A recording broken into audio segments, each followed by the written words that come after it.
Hello guys, welcome back to my channel. আশা করি তোমরা অনেক ভালো আছো। আমি বেশি ব্লগ দিতে পারতেছি না, কারণ আমার এখন তো স্কুল আবার খোলা, স্কুলে যাইতে হচ্ছে। আবার সামারের বন্ধ চলে আসছে, সামারের বন্ধ যেহেতু চলে আসছে, তাহলে এখন একটু পড়াশোনার চাপ হবে, এটাই স্বাভাবিক। এবং আজকের দিনটা না অনেক সুন্দর ছিল। মানে ইতালিতে তো কয়েকদিন ধরে অনেক গরম পড়ছে, রোদ, কিন্তু আজকের দিনটা মানে অন্যরকম।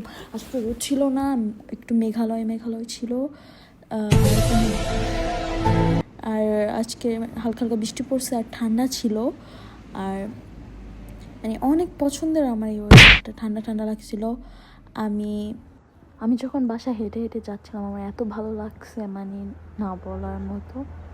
সো এই পর্যন্তই। Bye bye guys, and don't forget to subscribe my channel. Bye.